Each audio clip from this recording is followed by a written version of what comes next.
көчмөндөр оюндарын өткөрүү үчүн курулган ат майдандын сыры кетүүдө. Чатырынан суу өтүп, айрым бөлмөлөрү колдонуудан чыккан. Мындай маалымат сүрөтү менен интернет булактарына чыгып, социалдык тармакта сынга кабылды. Бул учурда ат майданды курууда бир катар мыйзам бузуулар болгонун улуттук коопсуздук кызматы жарыялады. Падиратчы менен келишим долбоорлоо сметалык документсиз иштер менен жүргүзүлгөн. Ошондой эле мамлекеттик экспертизасыз түзүлгөн. Жыйынтыгында курулушка кетчү чыгым башында белгиленген 480 миллион сомдон 1 миллиард 584 миллион сомго чейин көтөрүлүп кеткен. Текшерүүнү УКМКнын коррупцияга каршы күрөш кызматы менен эсеп палатасы иликтеген. Жыйынтыгында курулуштун чыгымдары баштапкы баасынан 1 миллиард 584 миллион сомго көбөйгөнү ачыкка чыккан. Мындан сырткары 10 миллион сомго чукул акча жасалма жол менен сол чөнтөккө чигерилсе, 144 миллион сомдун финансылык отчетторун көрсөткөн документтердин дайыны чыкпай жатат. Тилекке каршы биздин ошол убакта жетекчиликтерибиз мындай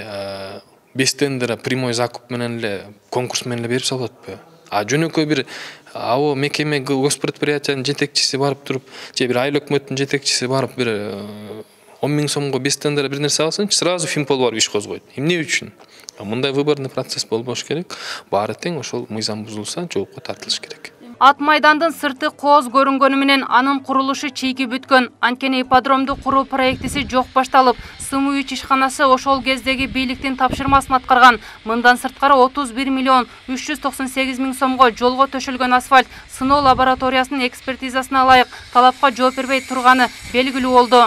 Убагында каржыламай калгандагы убагында текшерилбей калган, убагында отчет берилбей калган да. Минфин негизи ошол бүткөн жылы эле отчетту бериш керек эле да. Ал эми канча жылдан бери отчет берилбей, анан кийин эми берилип атканы бул жерде бийликтен дагы көп немесе байланыштуу да бизде деген. Бийликте деген бул Акаевдин, Бакиевдин убагында деле ошондой болгон.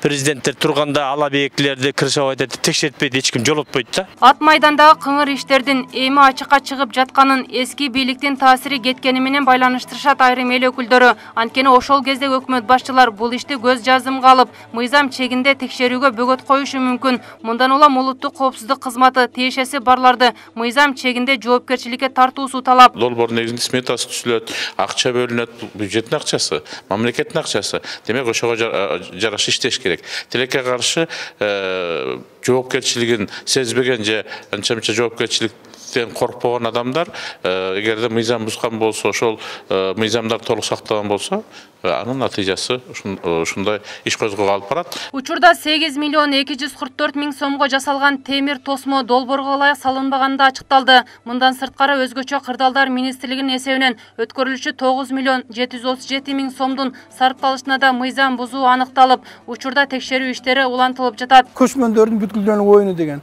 Ошонун аркасынан ушундай бир шермендештик кылуунун өзү эле менимче жаңы президенттин, өкмөттүн чечкиндүү түрдө аларга каршы чабуулга өтүшүнө ушундай бир зарыл экендигин айтып турат. Ысык көлдөгү ат майданды куруу иши алгач 2014-жылы башталып, аны бүтүрүүнү Темир канат ишканасы өз милдетине алган. Мамлекеттик казнадан алгач 52 миллион сом бөлүнүп, кийин 20 миллион кошумча каражат катары берилген. Бирок аталган компаниянын жетекчиси Эркинбек Мергенбаев бул акчаны 11 миллион сомго ашыкча көрсөткөнү ачыкталып, аны Бишкек шаардык соту 6 жылга күчөтүлгөн тартипте абакка кескен. Ал эми ат майдандагы экинчи ирет жүз берген жемкорлук кайсыл чиновникти абакка алып барат азырынча белгисиз. Гүлзара Бакаева, Азамат Бакиров, Next TV.